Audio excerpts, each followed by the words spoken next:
oleh Allah yang kuasa. Allah itu siapa, Mak? Pencipta alam semesta.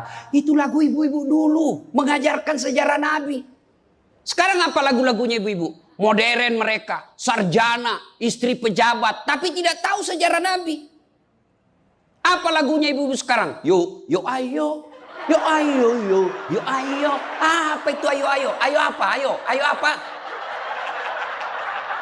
Putar ke kiri nona, putarlah ke kanan, beleng-beleng. Apa itu? Apa gunanya itu lagu-lagumu itu? Putar ke kiri, putar ke kanan. Apa? Katanya majelis taklim, tapi lagunya tidak mendidik. Sudah 3 tahun majelis taklim, seragamnya 4. Olahraga depannya lakinya orang. Dia di depan sebajunya sempit. Bapak-bapak di belakang, di depan ibu-ibu 1. Bapak-bapak di belakang 2. Ini kelakuan majelis taklim ini begini. Ketawa ibu-ibu karena ibu begitu toh.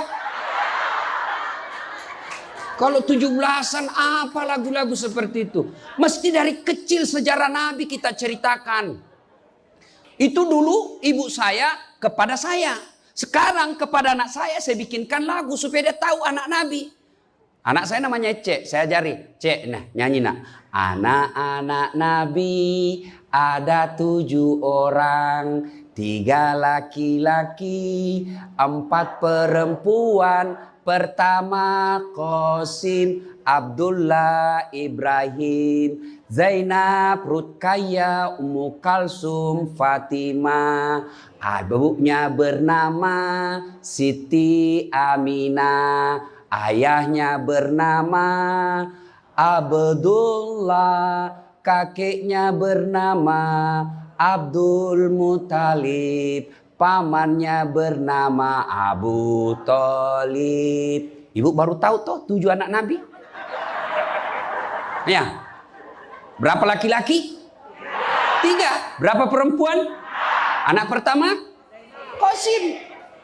Coba. Ini dari sini kita tahu lagu. Maka ibu harus pandai-pandai mendidik anak. Memperkenalkan sejarah Nabi. Supaya mereka cinta kepada Nabi.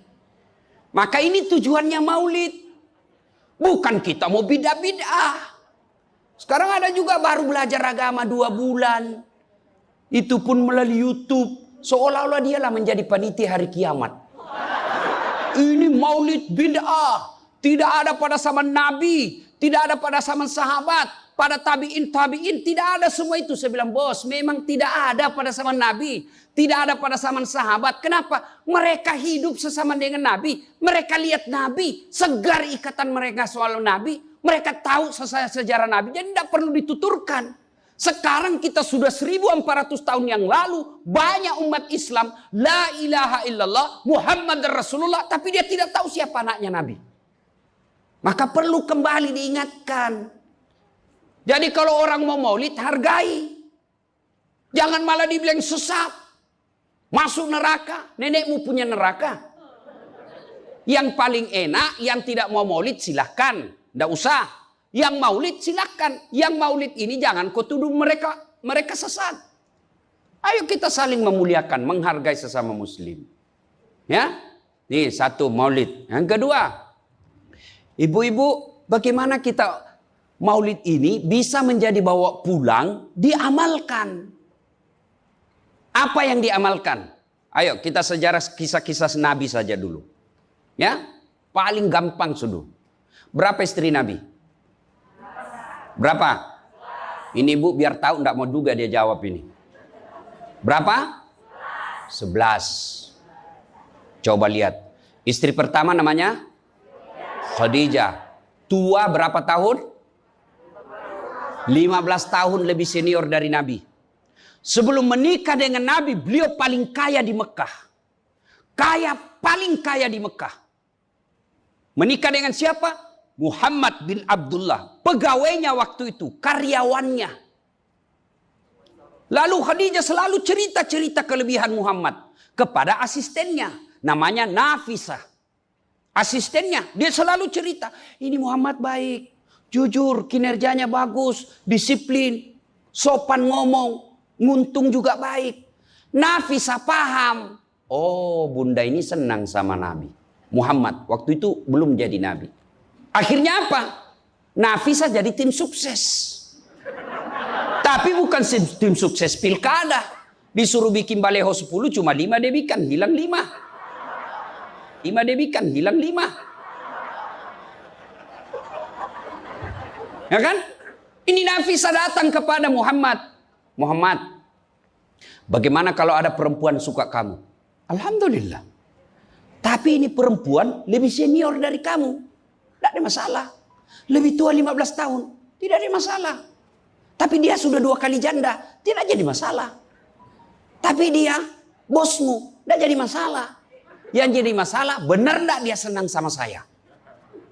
Kata Nafisah, tenang mas bro. Saya punya urusan. Jangan lagi cari dah hadis mas bro. Tidak ada. Lalu datanglah Nafisah kepada Khadijah. Bunda, bagaimana menurut bunda kalau ada laki-laki senang bunda? Alhamdulillah, terbuka jodoh. Tapi ini lebih muda dari bunda. Tidak jadi masalah. Lebih muda 15 tahun. Tidak jadi masalah. Tapi dia anak buahnya. Tidak jadi masalah. Yang jadi masalah, benar tidak dia senang sama saya? Kata Nafisah, tenang bunda, saya punya urusan. Ini namanya tim sukses yang tidak mempermalukan kedua belah pihak. Coba kalau Nafisah mau memanfaatkan situasi. Maka dia datang kepada Muhammad. Muhammad, dia suka kok bos. Tenang aja, ambil semua hartanya. Dia terlalu senang sama kamu. Nafisah kan tidak. Berarti ibu-ibu jaga perasaan orang. Jaga harga diri orang. Jangan permalukan orang. Meskipun ibu tahu ada aib dalam dirinya. Ini penyakitnya ibu-ibu. Apa? Tukang gosip. Ini. Duduk-duduk begini, damai tapi gersang. Oh, coba lihat siapa duluan pulang, dia jadi ibu cawan. Jadi gini Pak Gubernur itu dia duduk-duduk itu. Dia enggak cerita tapi apa? Dia mulutnya enggak ngomong tapi bibirnya dong. Memang fitrahnya. Apa begitu orang sini? Bukan cuma di sini. Orang Amerika juga tukang gosip perempuannya. Fitrahnya. Maka Nabi katakan kalau perempuan mau selamat, jaga mulutnya, aman dia masuk surga. Cuma kan gampang sekali kita gosip. Lewat teman kita. Apa? Nggak serasi kudungnya sama roknya.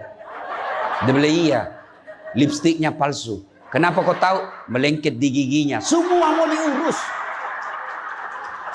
Iya kan? Ini penyakit kita. Semua mau diurus. Ustadz aja dia gosip. Itu juga bajunya waktu di YouTube. Saya dengar tadi dilewat tadi saya dengar. Itu juga bajunya waktu di YouTube. Astagfirullah. Inilah penyakit ibu-ibu. Ibu. Mau gampang masuk surga? Ketika Nabi Isra Mi'raj kan dibawa jalan-jalan masuk surga. Subhanallah. Alhamdulillah. Banyak perempuan dalam surga. Begitu Nabi dibawa lihat neraka. Nauzubillah min zalik. Ya Allah ampuni hambamu. Ya Allah ampuni umatku. Ya Allah. Kenapa? Perempuan ternyata lebih banyak dalam neraka. Ditanya kenapa bisa begitu? Ada 2 kelemahan perempuan. 1. Tidak mampu menjaga suaminya. Tidak mampu mengurus suaminya. Dan yang kedua tidak mampu menjaga lisannya. Jadi kalau ibu mampu menjaga lisan, aman. Itulah gunanya masker. Supaya ibu semua mau diurusin. Iya kan penyakit kita. Ya, Bu.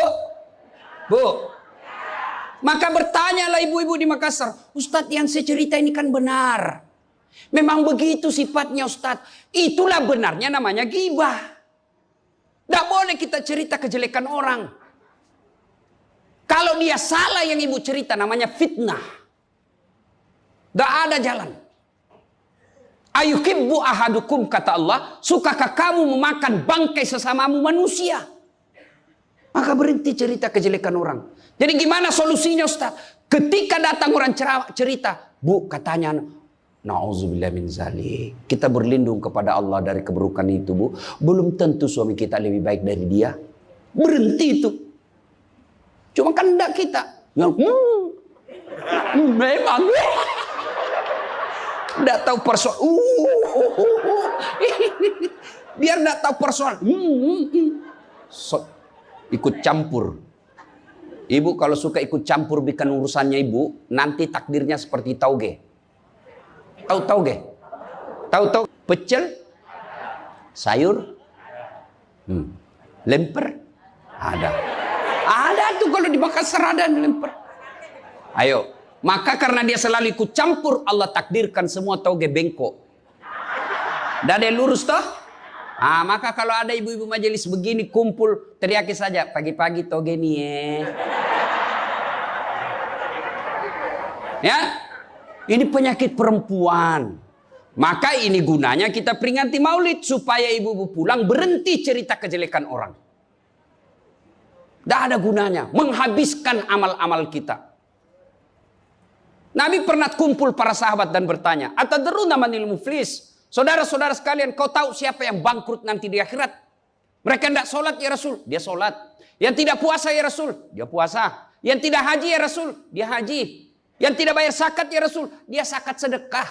Kalau begitu siapa yang bangkrut ya Rasul? Jarusu wa khati'ur rahim. Tetangga yang jahat sama tetangganya dan yang suka memutuskan tali persaudaraan. Dan salah satu jahat sama tetangga dan memutuskan tali persaudaraan adalah mereka suka menceritakan kejelekan orang. Adakah orang yang senang dicerita kejelekannya? Ada? Ada? Ada ibu?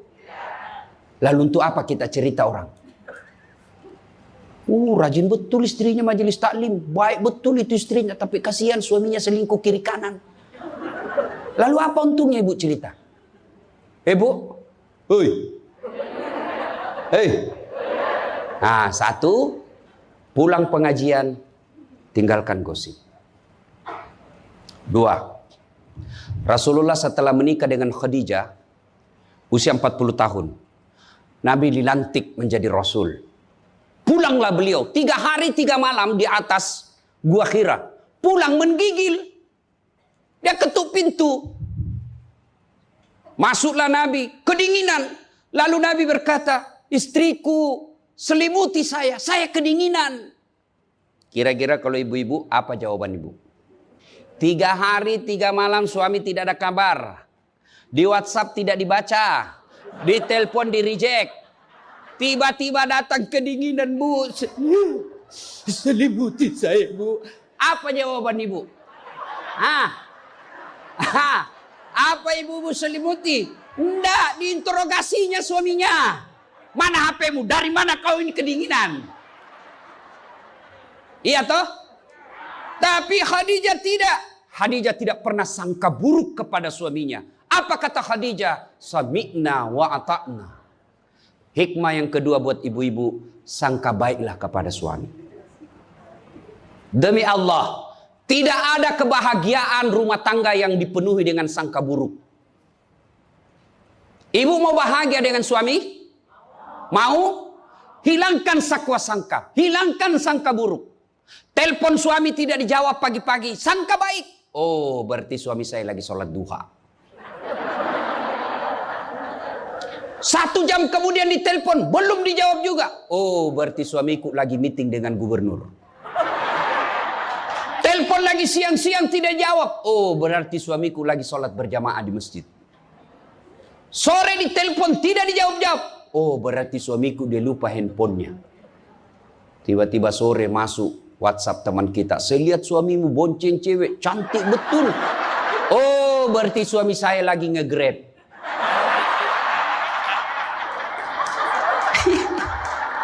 Perasaan. Ibu-ibu, demi Allah, tidak ada kebahagiaan orang yang selalu sangka buruk. Suami enak-enak kerja, hanya tidak dijawab telepon, ibu tidak bisa tenang di rumah. Sangka baik. Orang yang sangka baik, rumah tangganya pasti tidak bisa bahagia. Saya kasih contoh. Kasih contoh ibu. Suami istri 7 tahun tidak punya anak. Di tahun ke-8 dia pergi ke ahli kandungan, periksa istrinya. Wih, alhamdulillah, kata dokter, ibu sudah terlambat 2 bulan. Senang betul. Dia teleponlah suaminya, Pak, alhamdulillah hasil pemeriksaan saya sudah terlambat 2 bulan. Tapi Pak, jangan cerita-cerita dulu ya. Malu kita nanti kalau tidak jadi lagi.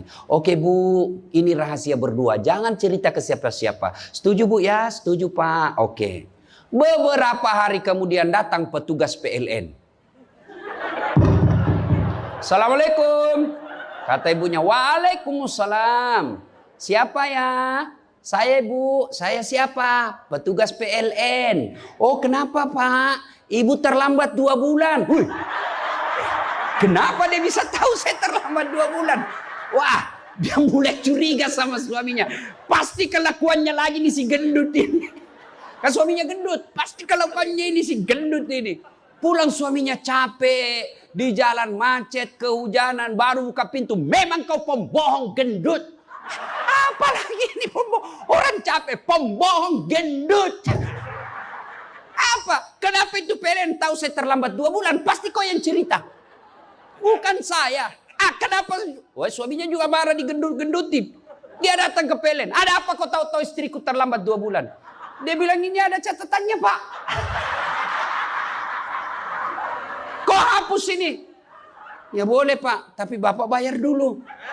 Kalau saya tidak mau bayar, ya terpaksa punyanya Bapak diputus. Kalau punya aku diputus, apa dia pakai istri saya di rumah? Dia terpaksa pakai lilin.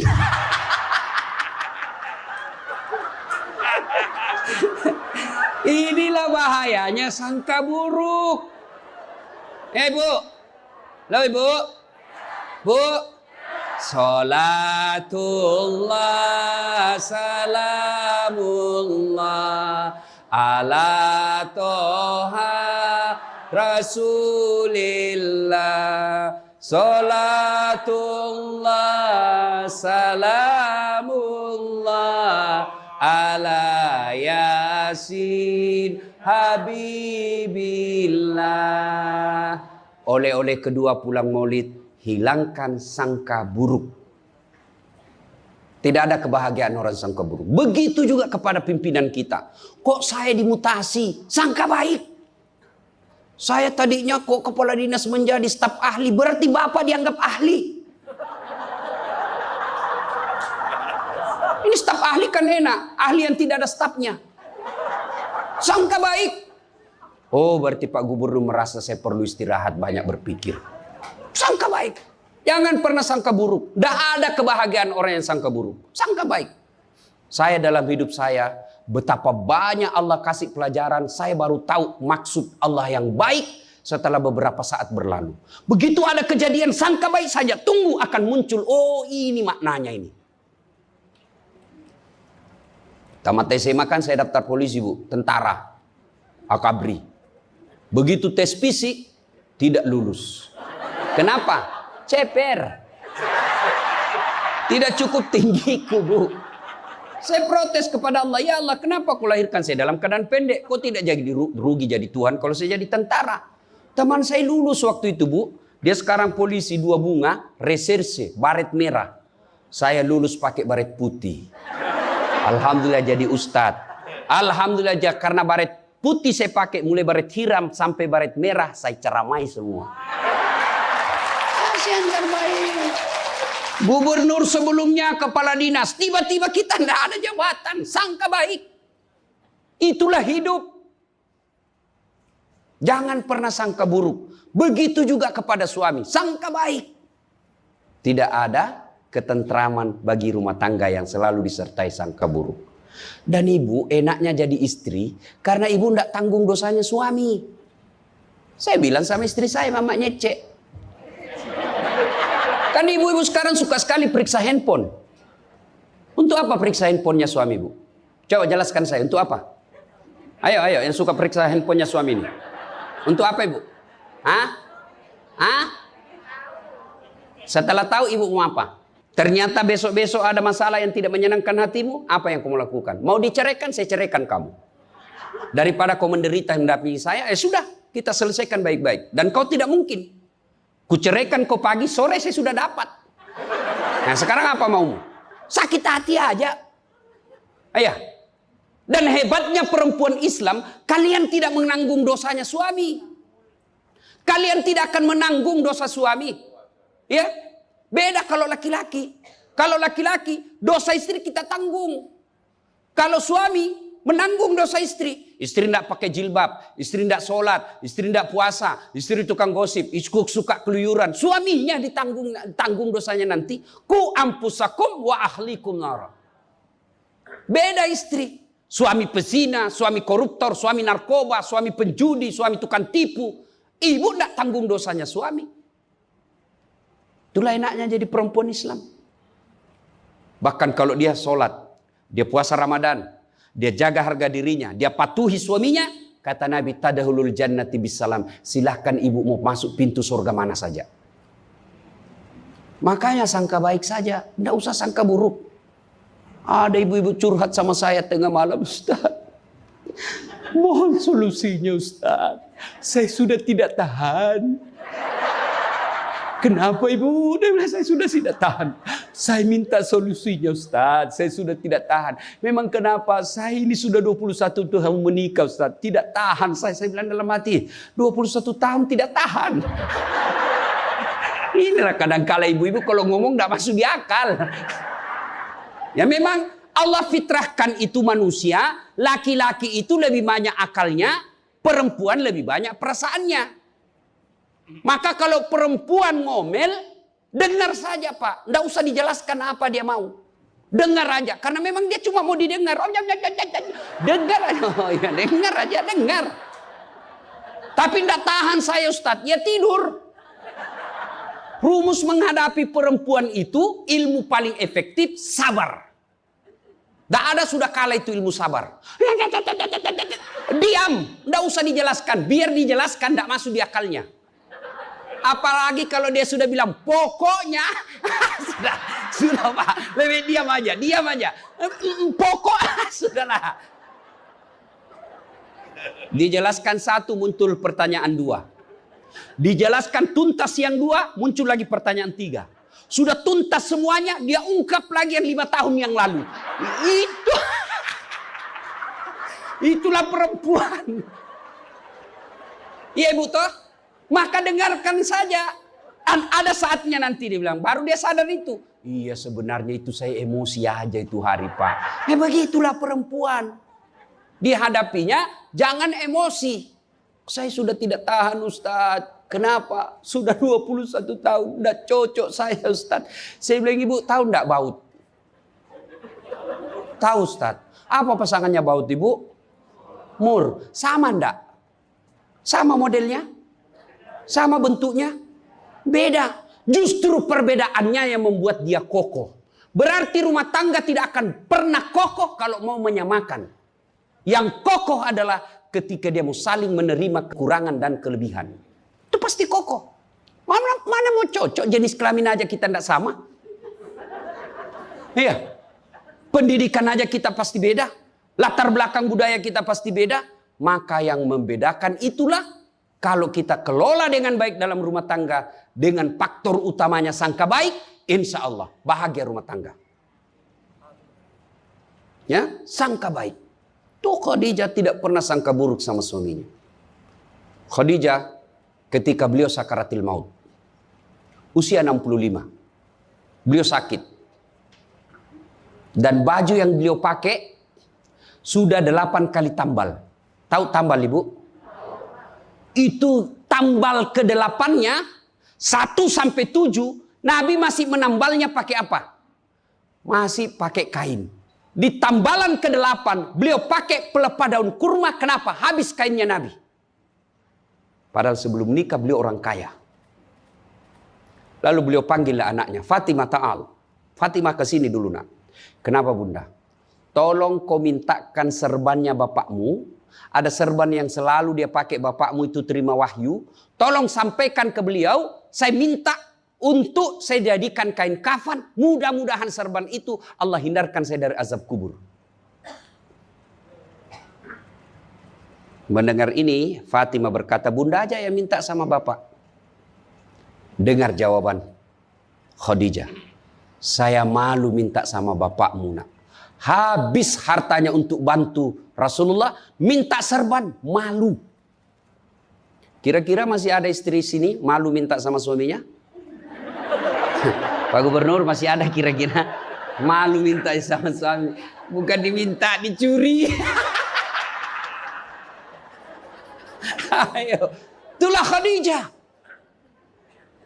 Maka jangan heran Khadijah meskipun sudah wafat, beliau tidur bersama Aisyah. Beliau tidur bersama Aisyah. Tapi siapa yang dikenangnya? Khadijah. Rasulullah hanya berkata, seolah-olah saya mendengar trompa kakinya Khadijah. Seolah ada Khadijah dalam rumah kita. Aisyah cemburu. Ya Rasulullah, ada apa sih kelebihan Khadijah? Khadijah sudah wafat. Kau nikahi 2 kali janda, lebih tua dari kamu. Kenapa Khadijah terus? Dengar jawaban Nabi. Kau tidak pernah mampu mengimbangkan, menyandingkan atau menyamakan dirimu dengan Khadijah. Ketika tidak ada orang percaya kepadaku, Khadijah orang pertama yang percaya kerasulanku. Ketika orang memboikot saya tidak boleh bertransaksi ekonomi kepada Muhammad, hartanya habis untuk membantu perjuangan dakwah. Maka jangan heran Rasulullah sangat mencintai Khadijah. Jadi kalau ibu mau dicintai suami lahir batin, jadilah seperti Khadijah. Bukan karena cantiknya, bukan karena kayanya, tapi kebersihan hatinya Khadijah.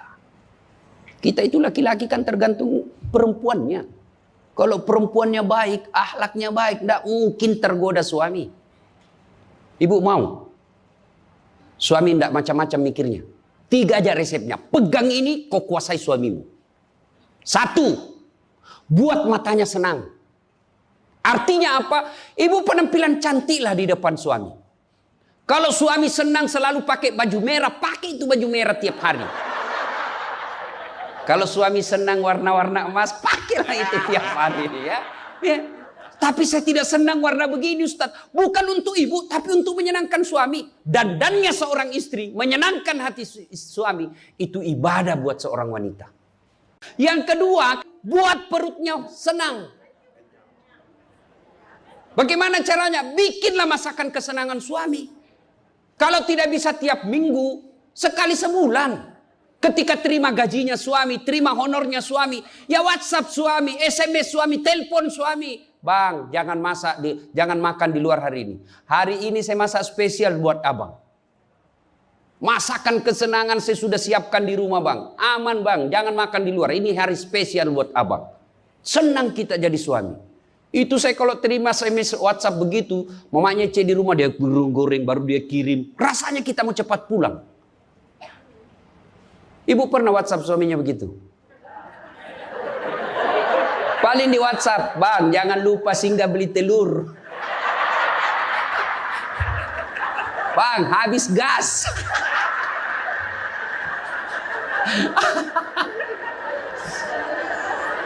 Kok tahu Ustaz? Ya saya rasakan juga. Pernah suatu kali Pak Gubernur pulang saya ceramah takziah malam-malam di Makassar. Tiba-tiba masuklah WhatsAppnya mamanya C. Ustaz habis pembalut. Aduh. Tidak mungkinlah sopir saya suruh ini istri saya. Sudahlah saya singgah, saya berdoa mudah-mudahan tidak ada yang kenal saya. Begitu saya bayar ada ibu-ibu datang. Ustaz beli pembalut. Saya jengkel langsung saya balik. Biar daripada saya melahirkan udah. Tenang perasaan. Mungkin ego kita ini buat kita juga laki-laki. Ya. Kadangkala ego naik. Masa saya eselon? Masa saya kepala dinas? Masa singgah beli pembalut? Jangan lihat eselonnya. Pakai ilmunya Umar bin Khattab.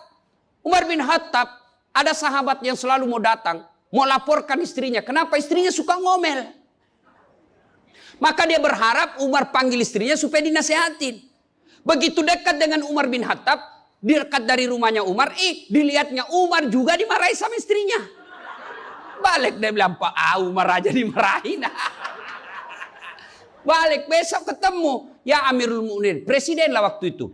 Saya lihat kemarin Anda istri ngomel-ngomel, Anda senyum saja. Dengar ini jawaban bapak-bapak ini, para pejabat nih yang hadir.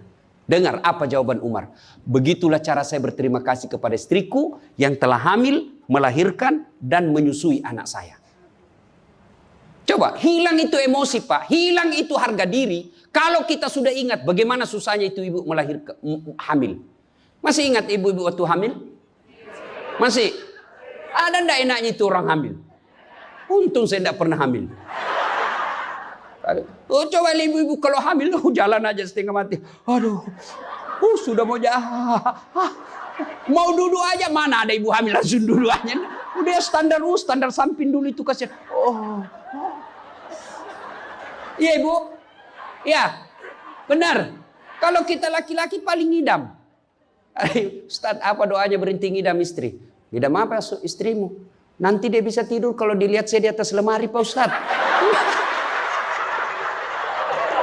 Jadi kalau istrinya mau tidur jam 10, setengah 10 sudah di atas lemari. Saya berhenti kau dongo-dongo itu dikasih kerja di konsum.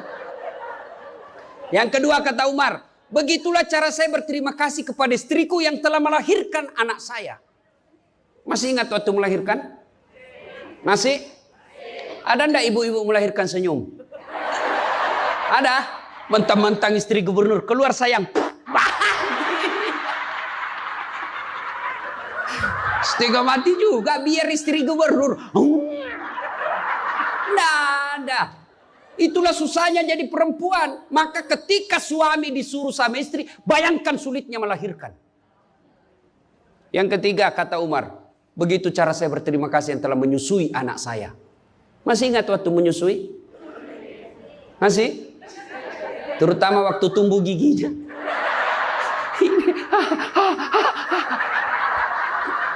Masih ingat tak?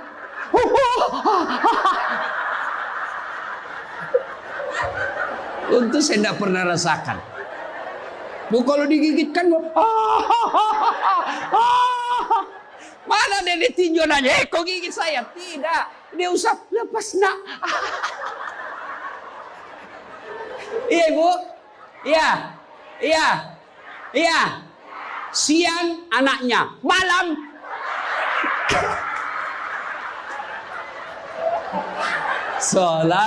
Salatullah salamullah ala toha rasulillah. Salatullah salamullah ala yasin. Berikutnya, kalau kita cinta kepada Rasul, jadilah istri seperti istri Rasulullah. Nah, tentu bertanya kita, itu bapak-bapak mau punya istri seperti istri Rasul? Pak Gubernur pasti mau. Kita punya mau istri seperti Khadijah. Tapi pertanyaannya, sudahkah kita seperti Rasulullah? Tenang ibu-ibu, saya bela ibu-ibu hari ini. Tenang. Nah, kita mau seperti Khadijah, tapi kelakuan kita seperti Abu Jahal. Pembohong kiri kanan. Suami istri minta duit tidak pernah ada. Benar tidak ada, habis biar baunya tidak ada lagi. Giliran selingkuhannya minta, gampang deh, tunggu aja 5 menit. Ya, Rasulullah coba begitu memuliakan istri, beliau tidak pernah kusam rambutnya di depan istrinya. Coba itu, buka itu Barasanji sejarahnya. Rasulullah beliau yang bersihkan tempat tidurnya. Beliau yang tambal bajunya ketika robek. Beliau sediakan sarapan. Itu Rasul, manusia pilihan. Namanya selalu digandengkan dengan namanya Allah. Tidak malu, bahkan rela ikhlas membantu pekerjaan rumah tangga istrinya. Untuk meringankan kerjaan istri. Kita baru Satpol PP. Satpol PP. Apa Satpol PP? Polisi setengah. Baru pegawai honor, macam-macam ceritanya. Tidak ada kehinaan bagi laki-laki yang memuliakan istrinya. Tidak ada kehinaan suami yang membantu pekerjaan istrinya. Rasulullah mencontohkan itu. Beliau kalau keluar rumah sudah ada sisir. Masuk ke kamar rapi baru keluar. kita sudah habis pisang gorengnya 4 masih berantakan rambut. Begitu istrinya katakan, bang, baik-baik itu rambutmu apa? Kenapa kau urus rambutku? Rambutmu kau urus. Itulah Rasulullah. Rasulullah subhanallah, dari 11 istri beliau tidak ada satupun yang dia panggil namanya. Beliau tidak pernah memanggil Khadijah. Beliau tidak pernah memanggil Aisyah.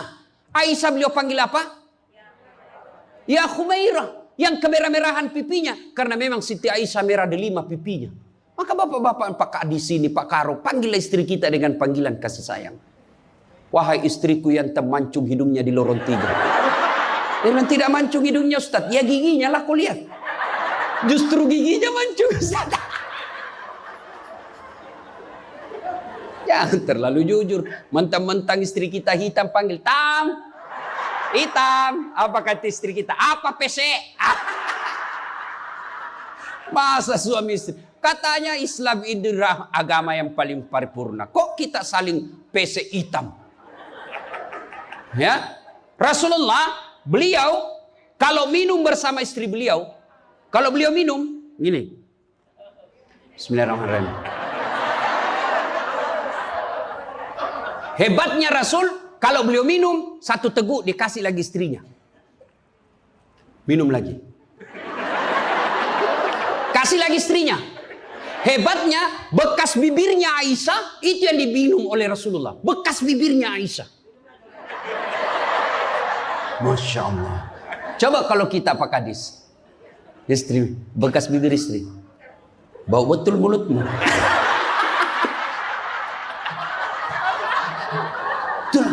Maka kalau ibu bapak mencontoh Rasulullah, maka rumah tangga pasti bahagia. Dia bukan cuma surga akhirat menunggunya. Di dunia dia sudah dapatkan surga. Nggak usah ikut parenting. Quality time. Apa itu? Belajar saja sama diri Rasulullah.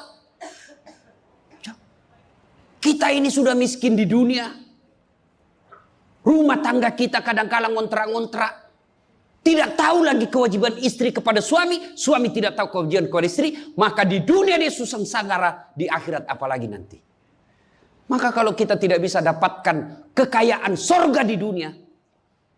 Dengan harta. Maka dapatkan kebahagiaan itu dengan memperbaiki hati dalam rumah tangga. Suami tahu kewajiban kepada istri. Istri pun melaksanakan tugasnya kepada suaminya. Itu Rasulullah. Rasulullah subhanallah. Manusia mulia tidak pernah menghina istrinya. Maka jadilah suami seperti Rasulullah Muhammad SAW. Ibu bapak saudara-saudara sekalian. Suatu kali Umar bin Khattab menangis. Tiba-tiba ketawa lagi. Menangis lagi. Datanglah sahabat bertanya. Wahai Umar, kau sudah gila apa? Umar waktu itu sudah jadi presiden. Beliau katakan, bagaimana saya tidak ketawa? Saya mengingat waktu sebelum datang Muhammad SAW, saya pernah memakan Tuhanku. Dia bikin berhala dari roti, lalu dia makan itu Tuhannya. Dia bilang, bayangkan hebatku dulu sebelum ada Muhammad, Tuhan pun saya makan. Kan dia ketawa. Lalu kenapa engkau menangis ya Amirul Mukminin? Saya bayangkan sebelum Nabi Muhammad SAW datang di tengah-tengah kita. Saya pernah mengambil anakku yang masih orok, merah, saya rebut dari istriku, lalu saya bawa ke belakang rumah, saya gali pasir, saya tanam sendiri anak perempuanku itu, lalu saya timbun, saya lompat-lompat di atasnya karena saya anggap ini perempuan anak pembawa sial. Begitu zaman jahiliyah. Alhamdulillah setelah ada Muhammad, mampu melahirkan kita seperti sekarang ini, bisa membedakan yang hak dan yang batil. Berarti Rasulullah dikenang kehebatannya karena berhasil memimpin, mengarahkan umatnya dari jahiliyah menjadi seperti yang kita nikmati sekarang ini. Berarti Pak Gubernur, kalau Bapak ingin dikenang sebagai pejabat, bukan hanya memperbaiki diri, tapi memperbaiki rakyat Sumatera Selatan. Dan alhamdulillah saya senang sekali mendapat berita Bapak punya program yang sangat memuliakan kebaikan. Bukan Islam, kebaikan.